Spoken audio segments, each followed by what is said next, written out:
Olá, seja bem-vindo ao Fronteiras da Saúde, o podcast do nosso Núcleo de Combate ao Exercício Ilegal da Medicina aqui do Simers.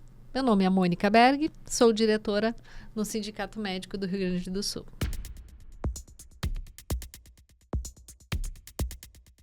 Hoje o nosso tema, ele vai falar sobre a saúde masculina, sobre a andrologia, né? Os riscos do exercício ilegal da medicina nessa área também.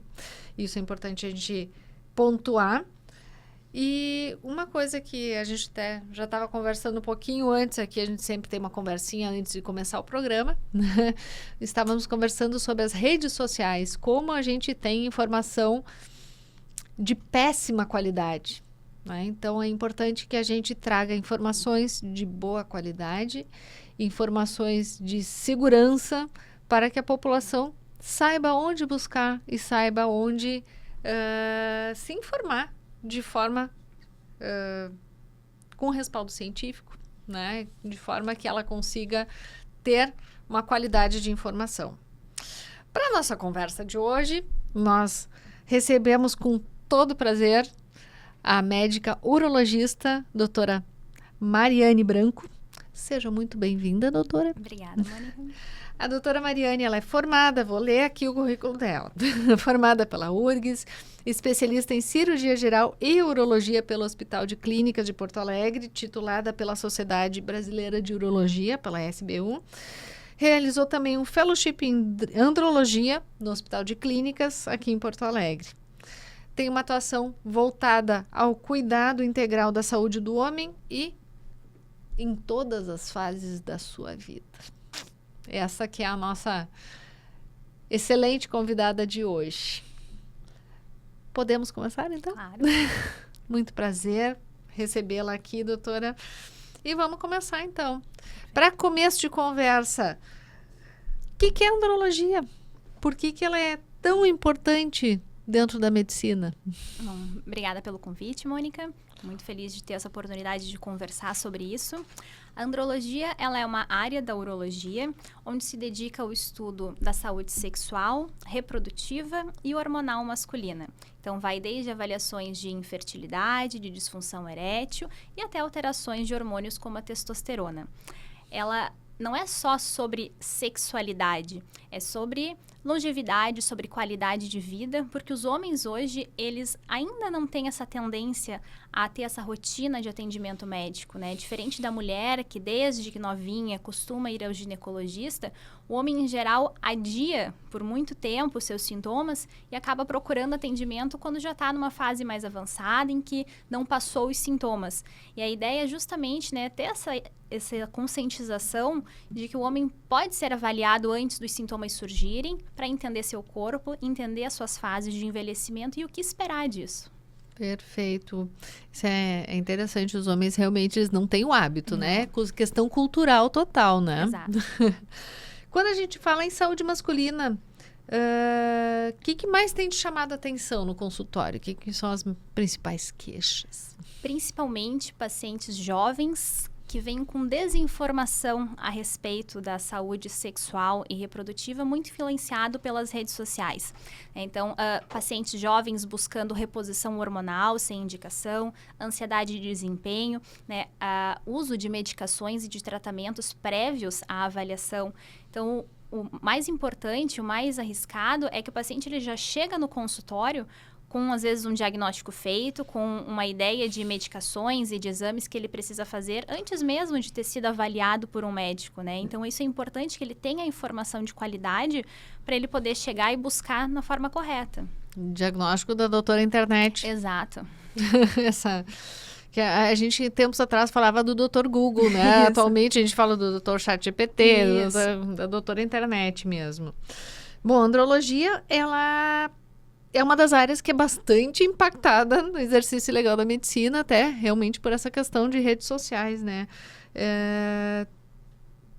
A explicação está por aí mesmo, pela rede social, ou tem alguma outra explicação? Por que está acontecendo com tanta força essa ação dentro da andrologia? Porque a andrologia, ela mexe com temas muito sensíveis, né? Mexer com sexualidade, com autoestima, com desempenho, com ansiedade de performance, isso são pontos muito sensíveis na saúde masculina. Então, quando a gente tem pontos tão vulneráveis e profissionais que oferecem uma resposta rápida, um tratamento fácil, né, com um objetivo muito rápido de ser atingido, isso é uma porta muito fácil, né, de adentrar práticas ilegais. Complexo. Bom, a gente vê um monte de conteúdos em rede social prometendo melhora de desempenho, reposição hormonal rápida, solução milagrosa de tudo e mais um pouco. Qual é o grande perigo disso? O problema é que o paciente acaba tratando um sintoma e não necessariamente a causa. Então, o paciente ele acaba tendo uma resposta rápida para algo que talvez não seja o causador do problema. Então, ele não investiga a causa e quando a gente não investiga a causa e trata apenas o sintoma, a gente corre risco de ter aquele sintoma piorado ou até, né, de não obter o objetivo que estava tendo no tratamento. Não, tá certo. E tem como diferenciar uma orientação médica séria de uma prática ilegal? Isso é bem difícil, né? Principalmente com esse acesso às redes sociais. Mas eu sempre oriento, assim, que, primeiro, quem está fazendo esse atendimento, essa prescrição, essa orientação, é um profissional médico? E hoje, com esse boom de escolas médicas também, né, criadas indiscriminadamente, a gente tem muitos profissionais médicos que dizem ter especialidades que nem existem. Então, o mais importante também é entender quem é essa pessoa que está te atendendo. Ele é um médico e esse médico, ele tem a especialidade que ele diz que tem. Eu acho muito boa uma ferramenta que o Conselho Federal de Medicina tem, que é muito fácil de acessar, né? O paciente digita ali no Google, encontre um especialista, isso já abre a guia do CFM, onde ele digita o nome do médico, o estado onde ele está, isso dá a ficha do médico com o registro, né? Então, especialista tem registro, tem RQE. Aquele médico que diz que é especialista em determinada coisa, ele precisa estar registrado dentro daquela especialidade. E se o médico que está te atendendo não tem aquela especialidade que está dizendo que tem, a gente já tem que desconfiar do atendimento que ele está te fornecendo e das condutas que ele está te dando, né? Acho que ter uma ideia, investigar bem por trás de quem está te dando essa informação é essencial. Saber quem é a pessoa que tu está buscando, com né? Certeza. E já que a gente tem rede social de tão fácil acesso, vamos usar ela de uma forma boa também, né? Vamos usar de uma forma bem adequada. Quais são os principais sinais de alerta que o paciente tem que buscar, tem que observar antes de iniciar qualquer tipo de tratamento dentro da andrologia? Quando o paciente vai receber um tratamento, né, uma coisa são esses sinais de alerta, assim. Esse paciente está sendo tratado por um profissional que diz ter a sua formação, está recebendo uma lista de exames, de páginas de exames para ser feitas, né? Dificilmente na medicina a gente precisa de tantos exames para ter uma boa avaliação. Então, aquele paciente que sai do consultório com 3 páginas de exame, o melhor médico não é o que pede mais exame, é o que consegue direcionar as tuas queixas para tua Sabe principal... o que pedir, né? Exato, então ele consegue direcionar o que precisa para ser investigado e o que faz sentido naquela situação. Não é pedir todos os exames que existem. Então, quando o paciente sai de uma consulta, né, sai de um consultório com uma lista de exames gigantescas, ele já tem que pensar, será que esse médico sabe o que ele está fazendo? Será que esse profissional sabe o que está pedindo? Tratamentos caríssimos, tratamentos que só podem ser realizados dentro de uma clínica específica, né, em que o paciente não tem nem acesso à receita em si para poder pesquisar, para poder procurar em outros locais. Então, às vezes, um outro profissional questiona que tratamento ele está fazendo, que medicação ele está usando e o paciente não sabe, porque ele só recebe aquela medicação direto da clínica, né? A receita fica lá na clínica com aquela misturinha que é feita e o paciente não sabe o que está recebendo. Então, esses sinais assim de coisas muito cercadas, muito caras, né? Com pouca informação, com pouca clareza do que está sendo feito, isso é sempre um sinal de alerta de que algo não está indo bem e que normalmente alguma coisa errada tem ali. Tá certo, é um alerta que a gente precisa sempre dar para a população, né? Sempre busquem a informação no lugar certo, né? Busquem a informação A gente tem culturalmente aquela ideia, a população em geral, né? Tem aquela A ideia é que quanto mais exame, melhor. Exato. Nem sempre, né? É. Raramente. Raramente. Perfeito.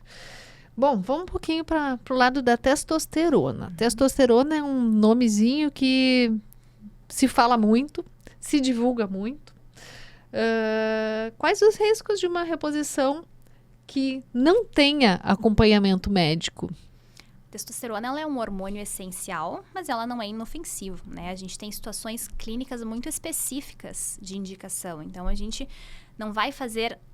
A testosterona ela não é um suplemento. A gente não dosa ela por dosar. A gente não dá ela só para aumentar o valor. Ela precisa ser utilizada como forma de tratamento numa situação em que o paciente tem deficiência de testosterona com sintomas clínicos secundários à sua deficiência. Então, não é simplesmente dosar ela e usar uma medicação para aumentar. Por quê? Porque o uso de testosterona de forma inadequada, ele leva à infertilidade, ele aumenta risco cardiovascular, ele pode ocultar doenças que não foram investigadas, como câncer de próstata, que eventualmente deixa de se fazer o rastreio porque não está fazendo o acompanhamento. A gente tem hoje segurança muito bem estabelecida em determinados contextos. Então, eu tenho segurança para usar a testosterona em pacientes com risco cardiovascular aumentado, mas de forma monitorizada, com doses adequadas, porque esses pacientes podem aumentar risco de fibrilação, de embolia. Então, fazer o uso em pacientes jovens que não têm indicação é colocar esse paciente num risco muito importante, não é só a longo prazo, né? É um prazo naquele momento também. Infertilidade não é só naquele momento, isso é adiante no futuro.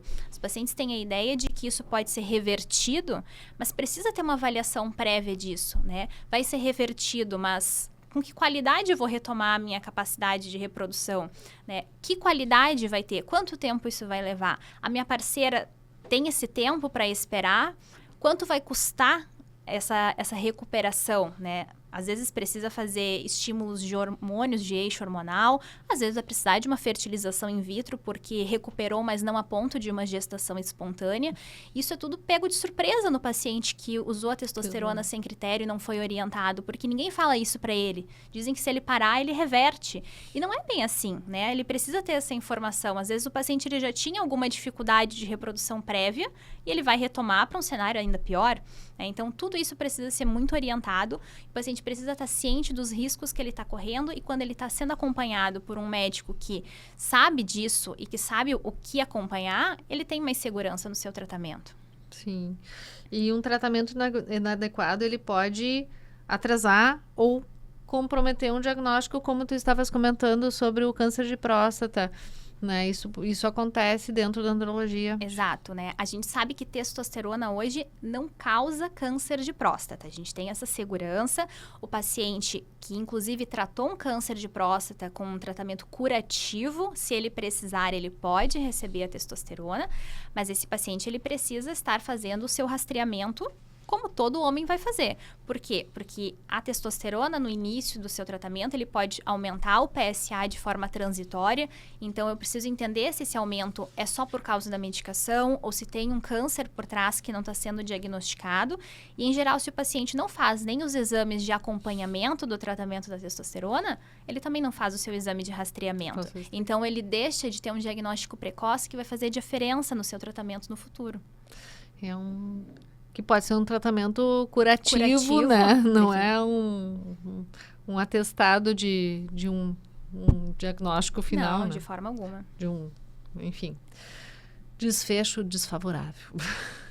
Bom, vamos sair um pouquinho do câncer, vamos para outras doenças urinárias. A automedicação é perigosa nessas outras doenças também? Também, porque a gente, às vezes, tem um sintoma que ele é causado por diversas etiologias. Então, eu fazer tratamentos sem investigar a causa, às vezes eu deixo de receber a resposta adequada porque eu estou negligenciando o que causou aquilo.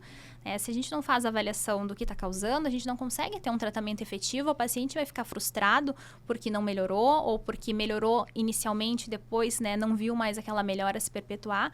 Então, é muito importante a gente sempre entender o que está acontecendo, né? O paciente chega com o sintoma, ele precisa saber por que ele está com aquele sintoma, ele precisa entender para também engajar no tratamento, né, e saber o que esperar daquela resposta. E a importância do olhar como um sistema como um todo, né? A saúde como um integral do indivíduo, né? O integral virou modinha também. Né? Virou um termo modinha, mas os médicos em geral, eles têm esse olhar integral, certo? O andrologista também. Às vezes um paciente ele vai consultar primeiro no urologista para fazer a sua revisão, até porque ele espera a idade para começar a fazer a sua revisão, e essa é a nossa janela de oportunidade, né? Então, o paciente às vezes veio para fazer o seu exame de rastreio do PSA, eu preciso aproveitar aquele momento para investigar, não só como está a saúde urinária, como está a saúde sexual, mas como é que está a vida do paciente, exercício físico, como é que ele está dormindo, como é que é a qualidade de alimentação, que histórias prévias tem na família para a gente ficar atento ao rastreamento de doenças precoces, né? Então, essa é a janela de oportunidade não para afastar o paciente e julgar, mas justamente para abraçar e orientar. Acho que esse é o papel do médico. Excelente. Muito bom. Bom, conteúdo sobre saúde masculina estão populares, estão voltando de novo a esse assunto. Eles ajudam ou eles colocam a saúde do masculina em risco? A rede social, ela tem um papel, né, a internet, ela tem um papel importante na informação, mas a gente precisa entender qual a qualidade dessa informação. Uma informação de má qualidade, ela é tão ruim quanto a falta de informação. Então, é isso que a gente precisa ter de consciência, e os profissionais que se colocam como influenciadores e como formadores de conteúdo, eles precisam ter essa responsabilidade também, de saber o que ele está falando, o que ele está divulgando, pode impactar a saúde, pode impactar a qualidade de vida de quem está escutando, e isso tem uma enorme responsabilidade, porque milhares de pessoas escutam essas pessoas, então a gente precisa ter muita responsabilidade quando se coloca, né, para divulgar um conteúdo, para fazer um comentário, porque isso impacta a vida das pessoas. Perfeito. Uma coisa que me veio agora, não cheguei a colocar aqui no nosso roteirinho, ainda é muito frequente o uso de hormônios e de suplementos hormonais, vamos dizer assim, em academias, nesse meio de... Muito. Isso é extremamente sério, porque o paciente, às vezes, ele chega no consultório orientado pelo profissional da academia, que disse para ele que ele fez determinada idade, então está na hora de ele usar o hormônio, está na hora de ele repor a testosterona. E não é assim, né? A gente não repõe por repor, a gente precisa entender por que o paciente talvez tenha uma deficiência e o que a gente quer de objetivo com essa reposição. E às vezes o paciente já chega no consultório tendo recebido a medicação que ele conseguiu de algum profissional da academia, né, de algum outro profissional de fora que circula ali nesse meio. Se consegue, assim? Isso é muito sério, né? Porque isso não deveria, né? Receita de testosterona é receita especial, controlada, com CID registrado, com o CPF do médico escrito na receita. Eu não posso prescrever diversos frascos para o paciente de longo prazo, justamente porque isso demanda um acompanhamento, um exame de perto, para eu acompanhar a dose, para eu acompanhar intervalo, porque isso tem efeitos adversos. E esses pacientes chegam já no consultório tendo recebido, e o mais incrível é que às vezes o paciente chega frustrado e diz: não melhorei, não senti nada, mas é que não foi bem avaliado. Então, a gente não sabe por que aquele paciente talvez precisasse ou talvez nem precisasse e não vai melhorar. Ele não sabe o tempo que ele tem para esperar. E o mais sério, às vezes o paciente não sabe o que ele recebeu. Você pergunta: que testosterona você recebeu? Né? Em que dose? Né? Qual intervalo foi feito? E ele não sabe, né? E é muito sério, porque a pessoa está colocando algo, recebendo uma medicação e não sabe a procedência, não sabe a medicação, não sabe a dosagem. Então, as pessoas precisam ter um pouco de consciência, né, do que elas estão consumindo. Do que existe ali. E é real. Existe uma frase que eu acabo escutando no meu consultório de dermatologia também, né? Eu acabo tratando uma consequência de pele do uso de testosterona, né? Que também é conta de pele, de cabelo, enfim, do uso de testosterona. É real o que se diz de quem iniciou uma reposição não consegue parar nunca mais, sempre vai ter que ficar fazendo alguma reposição? Quando a gente faz a reposição, a gente está bloqueando o eixo endógeno do paciente. Então, o corpo entende que se ele está recebendo, ele não precisa produzir.